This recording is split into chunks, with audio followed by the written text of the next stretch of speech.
This is IGN. Coming up, Amazon asks who fans would pick as their next James Bond, and the answer is loud and clear. Welcome to your IGN Daily Update. But first, 2025 is definitely shaping up to be a huge year for DC's flagship Batman comic. Current writer Chip Zdarsky just ended his run with Batman number 157, paving the way for Jeff Loeb and Jim Lee's Hush 2 storyline in March. And once Hush 2 is over, DC will be relaunching Batman with a new number 1 issue, new writer, and new costume. As revealed at the Comics Pro retailer event, the new volume of Batman will be written by Matt Fraction of Uncanny X-Men and the Invincible Iron Man. Current Batman artist Jorge Jimenez is remaining on board, though as mentioned, he and Fraction have designed a new costume and new Batmobile to ring in the new series. Batman is trading in the black and gray suit for a more vintage-inspired blue and gray costume. Alongside the Batman news, DC also shed more light on the future of the Superman line. First, Supergirl is getting a new series and a new costume of her own. Finally, DC has decreed that Krypto is a very good boy and will be getting his own 5-issue miniseries as part of the DC All-In initiative. Krypto, the Last Dog of Krypton number 1 will be released on June 18th. Meanwhile, the next Tom Holland Spider-Man has been delayed by 1 week, and probably for good reason. Sony updated its release calendar and shared that the 4th Spider-Man movie will now be released on July 31st, 2026, a week later than its previously announced July 24th, 2026 release. The likely reason is to give the next Spider-Man movie some breathing room from Christopher Nolan's The Odyssey. Thanks to the date shift, the 4th Spider-Man movie is now coming out 2 weeks after The Odyssey hits theaters, whereas before it would only be 1 week removed. Not that Tom Holland would complain, considering he's starring in both movies. This buffer will give both films a chance to premiere on IMAX screens, something we know Christopher Nolan loves to do. And Ahoy Comics made waves in 2024 by reviving cult hero the Toxic Crusader in comic book form. This year, they're celebrating an event dubbed Toxic Mess Summer by having Toxie team up with the heroes of the Ahoy universe. And that includes Jesus Christ? Toxic Mess Avenger kicks off in May with the release of the Toxic Avenger Pinup Special, featuring various artists lending their own takes on Toxie and the gang. From there, Ahoy will release the miniseries Toxie Team Up, which pairs Toxie with Project Cryptid's Jersey Devil, My Bad's Acid Chimp, The Wrong Earth's Dragonfly Man and Stinger, Justice Warriors' Swamp Cop and Shit, and yes, Second Coming's Jesus Christ.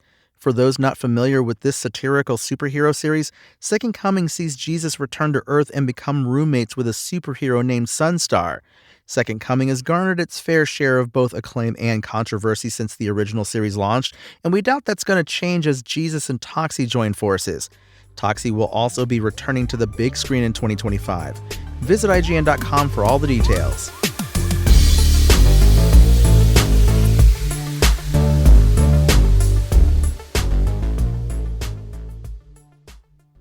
Following the shock news that Amazon has taken full creative control over James Bond, with long-term Bond producers Barbara Broccoli and Michael G. Wilson stepping back, the question on everyone's lips is, who should be the next 007?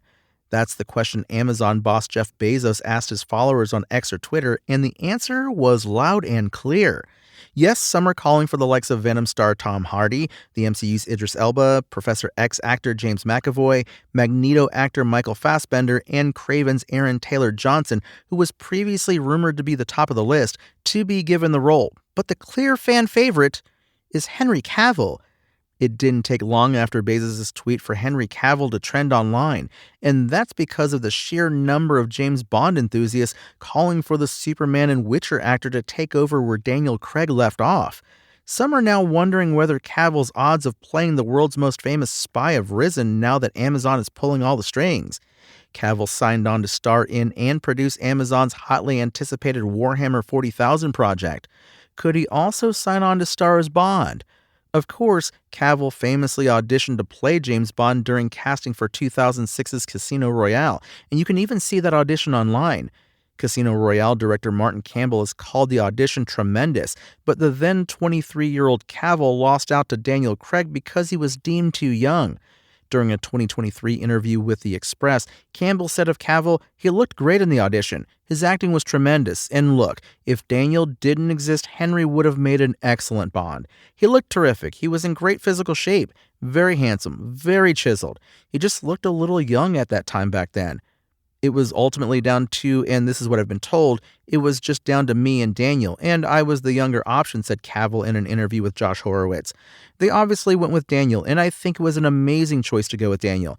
I probably wasn't ready at the time, and I think Daniel did an incredible job over the past movies, so I'm happy they made that choice." That's your IGN Daily Update.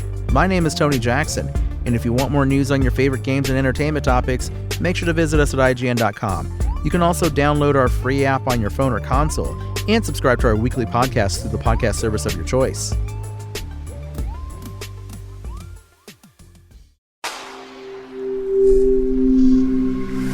Spoken Layer.